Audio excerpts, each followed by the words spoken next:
wakumenye Yesu, hahirwa umuntu wakumenye. Soko imara inyota, soko imara inyota, soko idakama, hahirwa umuntu wakumenye Yesu, hahirwa umuntu wakumenye. Soko imara inyota, mwirebere amaboko yagome, nimuze mwirebere imbaraga ze zihambaye.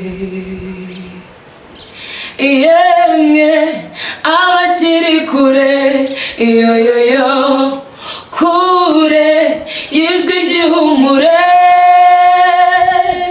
kuna niba intonganya, yoyoyoyo oya ntishidikanya, niwe nyesha umwuzuro w'ayo masezerano.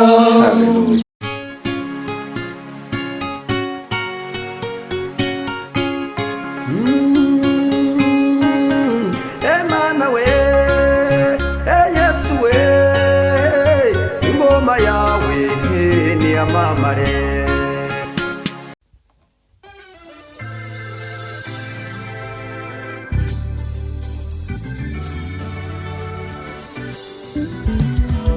Siribi Studio ni igisubizo cyawe. Bahanzi, baririmbyi, namwe makorari mwifuza gukoresha indirimbo zanyu muri studio, ni mugane Siribi Studio tubakorere neza audio na video. Wifuza gukora live recording cyangwa se live, tugane tubigufashemo. Wowe ufite ubukwe ukaba ukeneye abagufatira amashusho n'amafoto yabyo neza, ntugire impungenge, gana Siribi Studio. Ibiciro byacu ntabwo bikanganye. Dukora mu mujyi wa Musanze ndetse no mu mujyi wa Gisoro muri Uganda. Akarusho kandi ku baririmbyi ushaka gukora indirimbo 3 wongezwa iya 4 ku buntu. Ukeneye ibindi bisobanuro hamagara 0788 97 81 24. Siribi Studio ni igisubizo cyawe.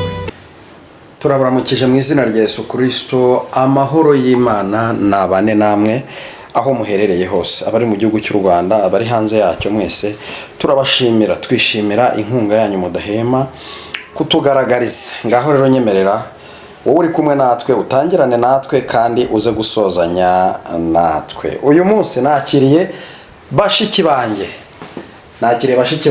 ni ubwa mbere nakiriye couple imeze gutya, ifite imbaraga, ikeye kandi y'abanyamasengesho. Ndabizi ubu abarokore batangiye kuvuga ngo dore iriya misatsi. Ntabwo Imana ireba imisatsi, ahubwo uwo ufite umusatsi ujye ukorera n'isuku, ibintu bigende neza kandi neza cyane. Muraho neza? Yesu nashimwe. Muraza kuzamura ijwi. Kuko kigaragara mwanyoye amata menshi, mwari akawunga, murakomeye, mufite imbaraga. Imana amahoro ibagirire neza. Hanyuma abantu bari kwibaza ngo aba bantu Pasi yazanye noneho ni bande, bitwa bande? Reka mbasabe kugira ngo duhereye kuri uyu wo hepfo yivuge avuga amazina ye. Murakoze cyane. Amazina yanjye nitwa Igisubizo Agape. Yego. Nishimiye kubana namwe, kuririmbye, nkunda kuramya ndetse no guhimbaza Imana. Imana nidana umugisha. Yego. Urakoze cyane. Ni niyo Gisubizo Agape. Sawa. Turakwakiriye nawe. Murakoze cyane. Amazina yanjye nitwa Lige na Louise. Yego. Ndi umuririmbyi, ndi Imana n'abantu. Murakoze cyane. Urakoze cyane. Abantu bari kwibaza ngo bari abantu ese naba mama cyangwa nabakobwa? Turabakobwa. Nabakobwa. Yego. Imana y'amahoro ibahereza umugisha. Reka masabe kugira ngo mubanze musenge Imana. Umwe muri mwebwe cyangwa mwese musenge kugira ngo dutangire ikiganiro cyacu. Dusenge. Imana turagushimiye. Haleluya. Dushimiye kuri Imana ikomeye, Imana yose kandi iteka ryose. Uru rukundo nyinga Imana turagushimiye kuba turi amahoro kandi tukaba tuje imbere ya rubanda nyamwinshi kugira ngo tuvuge gukomera kwawe tukuramye tuguhimbaze kubwiza bwawe ariko buganza muri twebwe ntabwo ari twebwe ahubwo izina ryawe rishyirwe hejuru ganza kandi utegeke utwiyoborere mu izina rya Yesu Kristo umwami wacu amen. Urakoze cyane, Imana iganze kandi aba ariyo ibiyoborera. Amen. Umurimo wo kuririmba numvise mwese muri abaririmbyi, ubu niyo mpano tugiye gukoreramo. Mu kanya twa turi kumwe n'umuhanuzi ari kuvuga iby'Imana imwereka iby'Imana imutuma, ariko uyu munsi twongeye kugirirwa umugisha wo kwakira abandi banyempano bakorera mu mpano yo kuririmba. Babandi bajya bampamagara bambwira ngo bashaka abahanzi bakeneye abantu bafasha mu biterane, ngaba nabazanye ngaba ntabazanye, baraza gutambutsa nimero zabo za telefone kugira ngo nubakenera nawe uzabahamagare. Icara hasi rero noneho tubane muri iki kiganiro. Uwiteka Imana aguhereze umugisha. Impano yo kuririmba ubundi ni impano umuntu ashobora, ni ibintu umuntu ashobora kwiga, cyangwa ni impano umuntu ashobora guhabwa nkuko umuntu ahabwa impano y'ubuhanuzi cyangwa se iyiyerekwa cyangwa iyo kuvuga ubutumwa. Ubundi bigenda bite kugira ngo umuntu ashobore gufata impano yo kuririmba? Urakoze cyane gutekereza.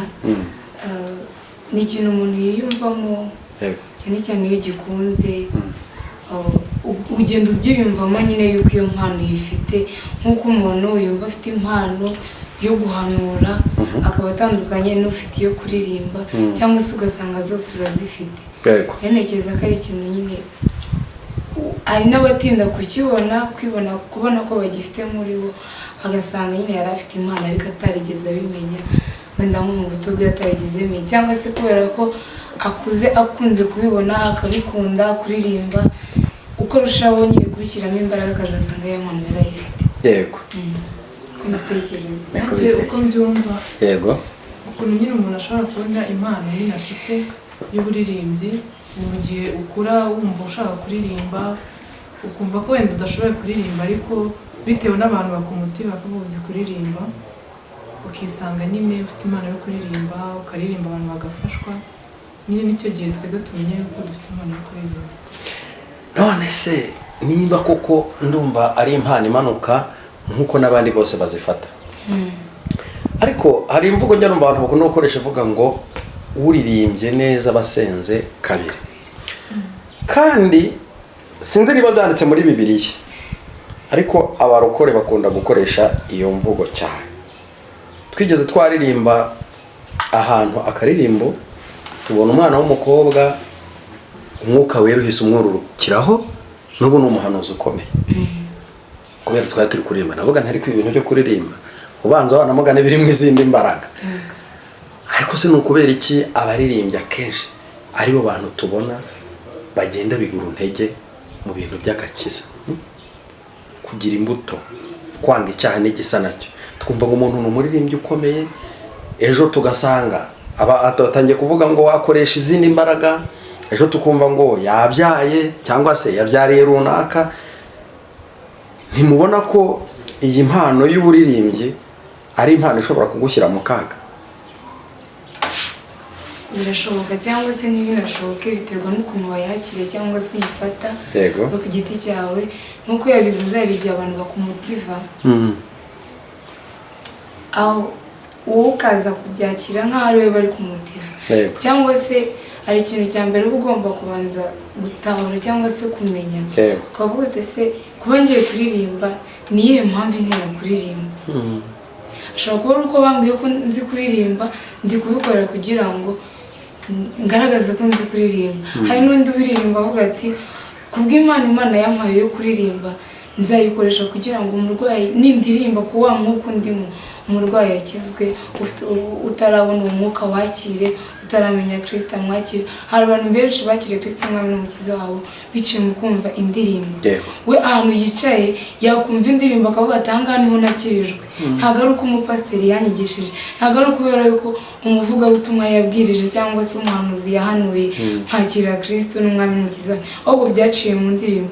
Ni ukuvuga ngo uwo nguwo biba bitandukanye na wundi wagiye kuri stage avuga ngo ngiye kuririmba ya mpano nifitemo bayibone amafaranga nyakire, ahubwo afite purpose yo kugira ngo ubwami bw'Imana bwaguke. Rero biratandukanye cyane. Ni ukuvuga ngo nugenda ufite intego yo kuvuga ngo wiheshe icyubahiro aho kugihesha uwayiguhaye, hari ahantu henshi Satani azagutsindira. Ariko nuza ufite intego yo kuvuga ngo ndi kwamamaza Kristo, ndi kwamamaza ubwami bwe bwagure, hari hatazabasha kugutsindira. Yego azaza nk'igitero ashaka kugutera, ariko kuko ufite intego nawe ufite uko uzamucika kugira ngo abashe kugwa nyine. Urakoze cyane. Turimo dusatira mu mwanya mwiza wo kugira ngo mugaragaze cyangwa se tujye mu mwanya wo kuramya. Ntabwo ari ukuvuga ngo ni umwanya wo kugaragaza impano kuko murazwi, abantu barabazi, ahubwo turaza kwinjira mu mwanya wo kuramya Imana. Ariko Imana irahari, TV nayo ijye habaramye baramye Imana. Abantu bahari bumve umwuka uri mu kuramya. Muraza kumfasha mugira inama aba bantu bari kugeragezwa kubw'iyi impano bahawe n'Imana, kuko akenshi babigiramo uruhare 60% bariraha. Kuko impano yo kuririmba ntabwo bisaba ko kugira ngo uzaririmbe neza, ntibisaba amasengesho menshi. Burya itandukanye n'impano yo guhanura. Impano yo kuririmba ni impano Imana iza igahita itereka mu muntu, igihe icyo ari cyo cyose ukumva indirimbo ziramanuka kandi ukaririmba. Ndagira ngo mubagire inama n'icyo umuntu yakora kugira ngo igihe iyo mpano irimo irakora ibi yo gushimwa n'Imana n'abantu. Ni iki bakwiye gukora gitandukanye no kuba bakora repetition nyinshi, bakwiga amajwi menshi? Ni iki bakwiye gukora cyabafasha kurwanya ya mitego Satani batega buri munsi? Ikintu cyabafasha kwirinda iyo mitego ya Satani ni ukwirinda kwicarana n'abantu batari mu murongo umwe, kugira ngo babashe kuguma mu murongo umwe nabo bari kumwe. Kuko iyo umuntu iyo agiye muri korali akajya mu kabyiniro nyine akagenda ahantu akavanga ibintu, bimutera nyine rimwe na rimwe kutaguma hamwe, nyine kutabarizwa ahantu hamwe. Ariko iyo umuntu ari umuririmbyi akirinda nyine izindi groupe zimujyana mu bindi bintu bitari mu murongo w'uburirimbyi, biramufasha kandi akagira naho agera, ntahure n'abacantege, ntahure n'abandi bamubwira ibintu by'uburirimbyi, abaririmbyi mwabaye mute. Ariko iyo uri mu murongo umwe ukaba ukunda kuririmba ukanasenga Imana ibigufashamo. Urakoze cyane.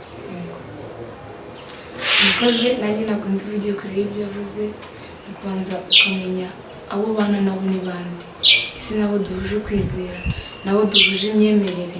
Kuko iyo uri kumwe n'abantu bagiye batandukanye, ngaho abaririmbyi, ngaho abadakijijwe, gutyo usanga uri kubivanga nawe ukisanga ahantu utaruzi. Ikindi, nyuma y'uko umaze kumenya yuko iyo mpano wayihawe kandi watangiye kuyikoresha, ni byiza kunasenga ugasaba Imana kugira ngo ibigufashemo, ntabwo ari wowe ahubwo aba ari Imana. Iyo uri kuramya kandi uri guhimbaza biramubera. Ubwo rero reka mbakire mwinjire mu mwanya wo kuramya no guhimbaza Imana. Karibu. Mubwire ibiremereye umutima, nubwo wavuga wongorera, Yesu arabyumva. Mubwire byabanga ryo mu mutima, uri mubwire umwizeye, Yesu arabyumva. Mubwire ibiremereye umutima, nubwo wavuga wongorera, Yesu arabyumva. Mubwire byabanga ryo mu mutima, uri mubwire umwizeye, Yesu arabyumva. Mubwire ibiremereye umutima, nubwo wavuga wongorera, Yesu arabyumva. Mubwire ryabanga ryo mu mutima urimubwire umwizeye Yesu arabyumva.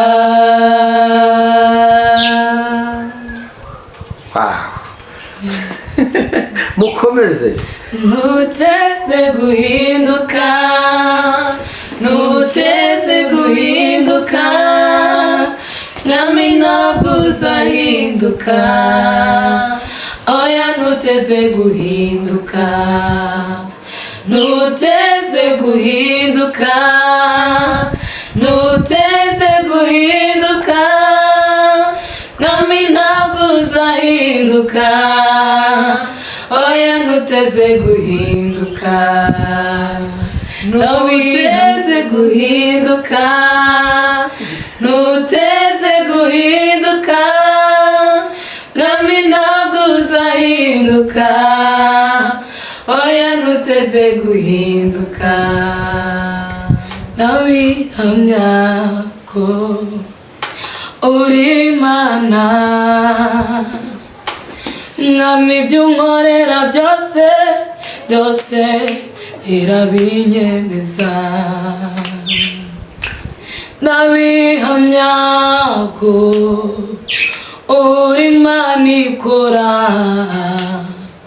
mfite ibihamya byinshi bibinyemeza kuri ya Mana.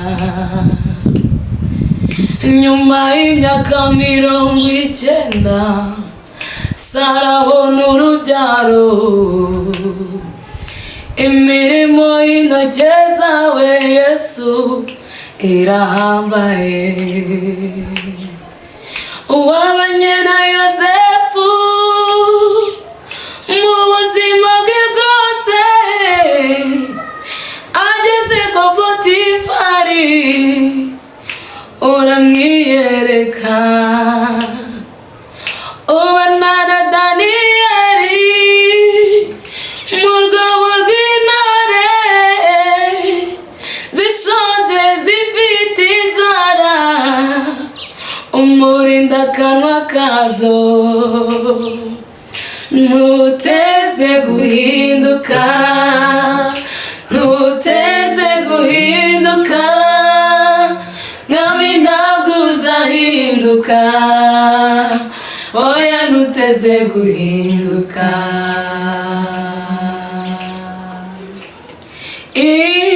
Imbaraga zawe Uwiteka Mana yanjye zitumye nongera kuvoma kw'iriba ry'amashimwe. Imbaraga, imbaraga, imbaraga zawe Uwiteka, Uwiteka Mana yanjye zitumye nongera kuvoma kw'iriba ry'amashimwe. Nukuri nta jambo na rimwe Uwiteka yavuze maze ngo rihere. Nimuze mwirebere amaboko yakomeye, nimuze mwirebere imbaraga ze zihambaye. Yemwe abakiri kure, yoyoyo kure y'ijwi ry'ihumure, kuna niba intonganya, yoyoyo oya mwishidikanya. Niwe nyesha umuzuro w'aya masezerano, niwe mvuga sinshidikanya, yanyishije amaganya. Niwe nyesha umuzuro w'aya masezerano, niwe mvuga sinshidikanya, yanyishije amaganya. Imbaraga, imbaraga zawe Uwiteka Mana sinzongera kuvoma kw'iriba ry'amashimwe. Zaburi ndirimba si ya Dawidi, Zaburi ndirimba si ya Benazavu, nimva mutima ayizanjye mfite ubuhamya bw'igendera. Nahoraga njya kuvumba amashimwe y'abandi, nkarebera mu madirisha abandi batamba. Yesu utarobanura ku butoni araza azura ibyanjye byapfuye bibaho. Indirimbo yanjye yarimanuza ngeza he, bituma mpinduka urugero rwiza rw'uwatawe. Gahunga inzira nyabagendwa nkanyura mu dusesero, kandi mfite amasezerano atabarika mpomaye. Zaburi ndirimba si ya Dawidi, Zaburi ndirimba si ya Benazafu, nimba mutima ayizanjye mfite ubuhamya bw'igendera. Amen. Imana ibaho umugisha. Ndafashijwe pe. Kabasabe mushyira kandi karimbo uboneze kubabaza akandi kabazo kamwe tugana ku musozo w'ikiganiro cyacu. Nimumve mwabwire iby'izina rimwe, izina ry'umucunguzi Yesu. Izina riryoshye, n'izina riryoshye riruhura indushyi, rikamara imibabaro yose. Nimwumve mbabwire iby'izina rimwe, n'izina ry'umucunguzi Yesu. Izina riryoshye riruhura indushyi, rikamara imibabaro yose. N'izina riryoshye riruhura indushyi, rikamara imibabaro yose. Nimwumve mbabwire, nimwumve mbabwire iby'izina rimwe, n'izina ry'umucunguzi Yesu. N'izina riryoshye riruhura indushyi, rikamara imibabaro yose. Namenye kuri se w'imigisha, Imana y'imuri ibihe, erega sinokurekura. Namenye kuri se w'imigisha, Imana y'imuri ibihe, erega sinokurekura. Sinokurekura, sinokurekura, erega sinokurekura, sinokurekura, sinokurekura. Hallelujah, erega sinokurekura, sinokurekura, sinokurekura, erega sinokurekura. Namenye kuri se w'imigisha, Imana y'imuri ibihe, erega sinokurekura. Namenye kuri se w'imigisha, Imana y'imuri ibihe, erega sinokurekura. Sinokurekura, sinokurekura, erega sinokurekura, sinokurekura, sinokurekura. Wampaye imigisha, erega sinokurekura. Murakoze cyane, murakoze Imana y'amahoro ibahereze umugisha kandi izabaha iherezo ryiza. Haleluya. Muzaririmbane na Kristo, muzaririmbane n'Imana, muzaririmbane n'abamarayika. Ntibizarangirira hano mu isi gusa. Nakomeje kumva muri kuririmba uturirimbo nkumva hari utwo ngiyenzi ko abandi bahanze. Mwebwe nta ndirimbo yanyu mufite by'umwihariko? Kuvuga ngo ntabwo twari babwiye tugitangira. Yego. Ariko ndi umuririmbyi ukunda kuramya ndetse no guhimbaza Imana. Mfite indirimbo zigera muri 6 zanjye ku giti cyanjye nanditse nkaririmba baraniyereka ndetse ngubana na Daniel no mu rwobo rw'intare. Iyo ni imwe mu ndirimbo zanjye Louise inyishagiye azizi. Rero bisanzwe turabaririmbye turanandika tukaririmba. Byose murabikora. Karakarimba kararyoshye. Hanyuma mugira he ni hehe umuntu yasanga ibihangano byanyu ku mbuga nkoranyambaga?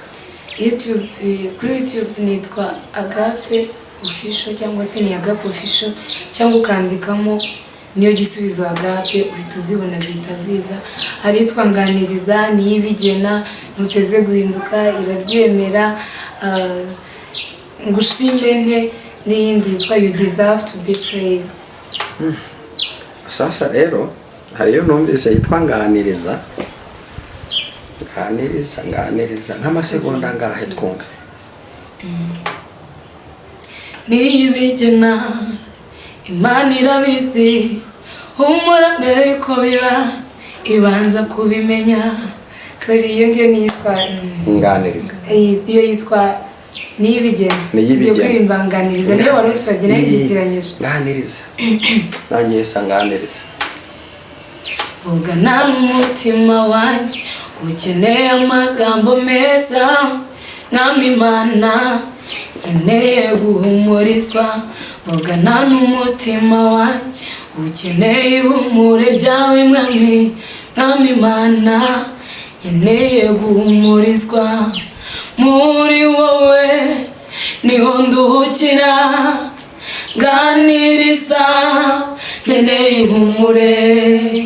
Muri wowe niho nduhukira nganiriza nkeneye ihumure. Muri wowe Yesu we, muri wowe niho nduhukira nganiriza nkeneye ihumure. Muri wowe niho nduhukira nganiriza nkeneye ihumure. Iki gihe mwami ndagukeneye ni igihe kingoye nganiriza nawaguhungiyeho ngwakorwe n'isoni. Watubereye itabaza rimurikira ibirenge byacu. Muri wowe niho nduhukira nganiriza nkeneye ihumure.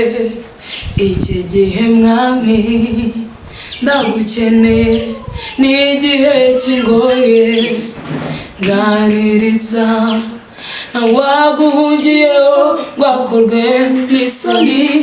Watubereye itabaza rimurikira ibirenge byacu.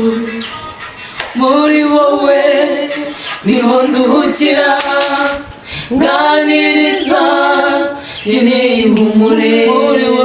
Muri wowe niho nduhukira nganiriza nkeneye ihumure. Haleluya. Imana ibahe umugisha. Hanyuma YouTube yitwa Agape Official. Umuntu yakenera kubatumira mu giterane. Nizere ko ahantu hose mujya mugerayo. Ahantu hose turaboneka nta kibazo mwatumira. Hose karabye ndetse tugahimbaza Imana. Mushyireho nimero ya telefone kugira ngo wakenera, hari n'igihe umuhanzi yakenera abandi bashobora kumufasha bakabekinga. Nabyo mwabikora cyane. Mutambutse nimero ya telefone uwabakenera yababoneraho. Nimero ya telefone iri no kuri WhatsApp. Yego. 079 386 5852. Yego. 0793865552. Uwakubonye yaba yabonye na mugenzi wawe? Yego, aba yatubonye. Murakoze cyane. Imana y'amahoro ibahereze umugisha. Twatangiye dusenga, reka mbasabe kugira ngo n'ubundi dusenge Imana. Hari ikibazo nashaka kubazana nibagiwe. Numvise muri abaramyi. Indirimbo zo guhimbaza zo ntago mujya muzishobora. Turazishobora. Murazishobora. Umugabo witwa Theo bose babireba muramuzi. Yego. Hari indirimbo ye imwe gusa muze bari dusorezaho. Yego. Aho ngaho. Bose babireba.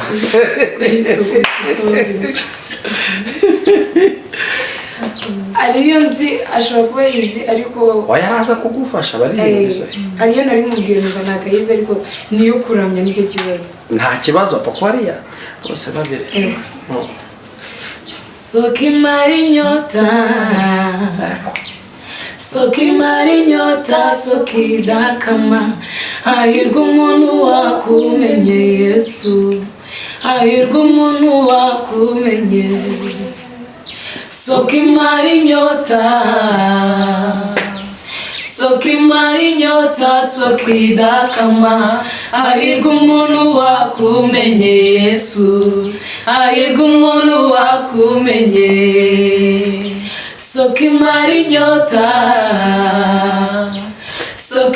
inyota sokidakama, hahirwa umuntu wakumenye Yesu, hahirwa umuntu wakumenye. Waje mwisi ntibakwemera, bagutera utwatsi barahakana, ariko namenye ko byari igihe mwami waje. Waraje ukora ibyo wagombaga gukora. Waje mwisi ntibakwemera, bagutera utwatsi baraguhakana, nyamara namenye ko byari igihe mwami nguze. Waraje ukora icyo wagombaga gukora. Sokimara inyota sokidakama, hahirwa umuntu wakumenye Yesu, hahirwa umuntu wakumenye. Amen. Indirimbo zabo zabireba urajya zigorana. Kubitutabari. Imana imuhereze imigisha hari agubwe neza. Hanyuma reka mbasabe ko twatangiye dusenga kugira ngo n'ubundi dusenge Imana. Turagushimira Imana, turagushimira kubana natwe, tukiganira twashaka waturinze, watushoboje neza kuri imbaraga wadushoboza kandi tukirera beza kandi turimba neza ahubwo n'imbaraga zawe. Reka buri wese uzari wifiteho wese umugisha zawe, ndetse uzaganiriza umutima benshi, uzahindura umutima benshi, abatarakumenya bazakumenye ukabura muri uzajanza. Kandi ni ukuri ujye udushoboza umunsi ku wundi tukuramye mu mwuka, kuko ari cyo Uwiteka abana bawe tugomba gukora. Ngo hahirwa abagusenga mu mwuka, ndetse bakuramye mu mwuka. Komeza uhereze umugisha wabashije kudutumira mwami kuri televiziyo, ndetse mwami Imana ubagure muri byose, mu izina rya Yesu Kristo umwami wacu. Amen. Murakoze cyane bakunzi b'Imana Irahari TV. Naha dusoreje igitaramo twari dufite, ariko kwari ukubahonja. Nimba ukeneye aba baririmbyi ubahamagare kuko nimero yabo wayibonye. Hanyuma nawe kandi niba ushaka kuzabana natwe mu kuramya no guhimbaza Imana, mwivuga butumwa, mu buhanuzi ndetse n'ibindi, nimero y'Imana Irahari TV urayibona munsi y'icyo kiganiro. Hasi aho ngaho ibihari, ibisigaye Yesu aduhane umugisha. Shalom.